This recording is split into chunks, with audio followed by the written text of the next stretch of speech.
안녕하세요. 오늘은요, 알고리즘이 우리 생각에 미치는 영향, 그리고 어떻게 하면 이 주도권을 다시 우리 손으로 가져올 수 있는지 한번 제대로 파헤쳐보려고 합니다.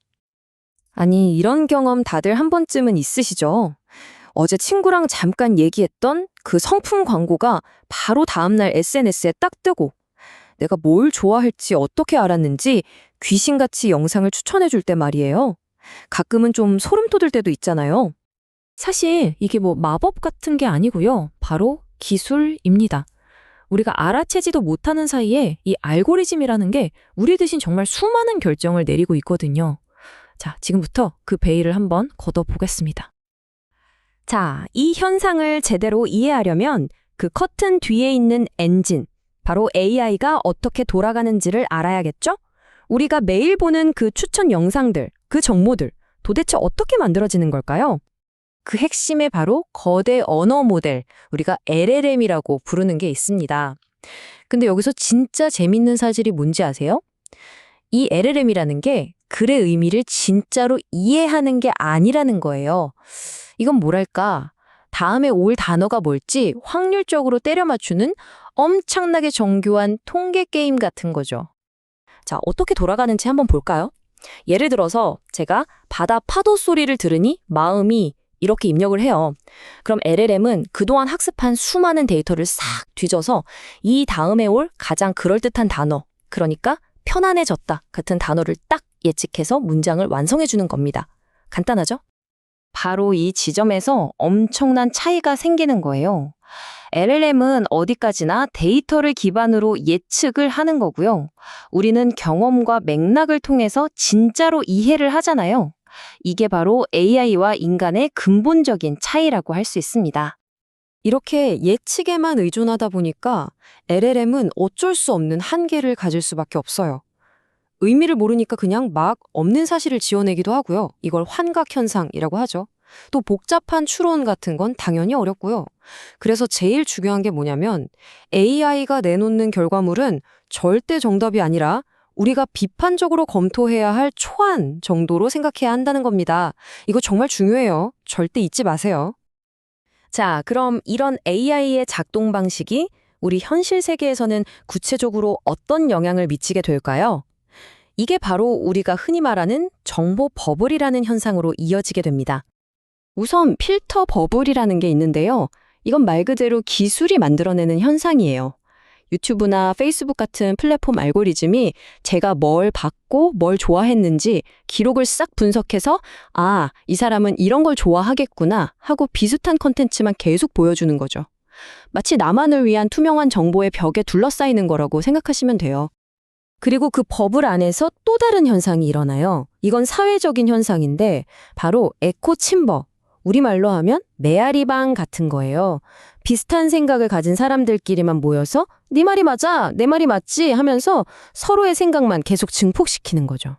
그러다 보면 다른 목소리는 점점 안 들리게 되고요.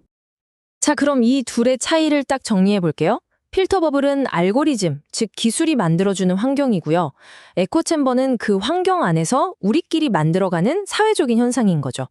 근데 문제는 이 둘이 만나면 시너지 효과를 내면서 서로를 훨씬 더 강력하게 만든다는 겁니다.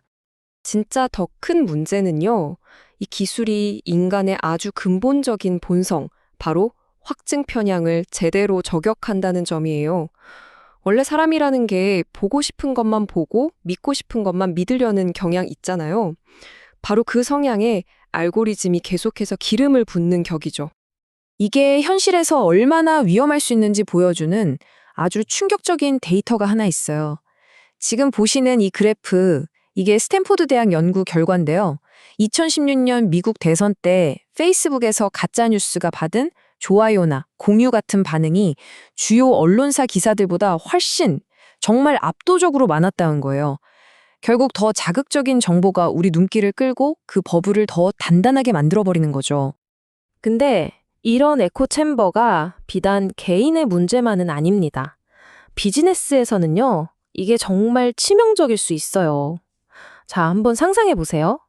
2007년 노키아의 한 임원이 회의에서 이렇게 말했다면 어땠을까요? 실제로 노키아는 당시 피처폰 시장에서 이룬 엄청난 성공이라는 그들만의 에코챔버에 완전히 갇혀 있었어요. 회사 내부에서는 우리가 최고다, 문제 없다는 낙관적인 목소리만 계속 메아리 쳤던 거죠. 그러는 동안 아이폰이 가져올 거대한 생태계의 변화, 그 외부의 목소리는 완전히 무시해버렸고요. 그 결과는? 뭐 우리 모두가 잘 알고 있죠. 자, 지금까지 문제점이 뭔지 쭉 살펴봤는데요. 그럼 이제부터가 진짜 중요합니다. 이 답답한 버블을 깨고 나올 수 있는 아주 구체적이고 실용적인 방법들을 알아볼 거예요. 희망은 있습니다. 우리한테는 이걸 바꿀 힘이 있거든요. 우리가 당장 실천해 볼 수 있는 방법 3가지를 알려드릴게요. 첫째, 내 유튜브 시청 기록 같은 걸 한번 쭉 보세요. 아, 알고리즘이 나를 이런 사람으로 보고 있구나 하고 파악하는 거죠. 둘째, 이건 좀 용기가 필요한데 일부러 내가 동의하지 않는 관점의 글이나 영상을 찾아보는 거예요. 그리고 마지막으로 가끔 검색 기록이나 시청 기록을 싹 지워서 알고리즘을 리셋시켜주는 것도 아주 좋은 방법입니다. 만약 회사나 팀이라면 악마의 변호인이라는 제도를 써보는 걸 정말 추천합니다.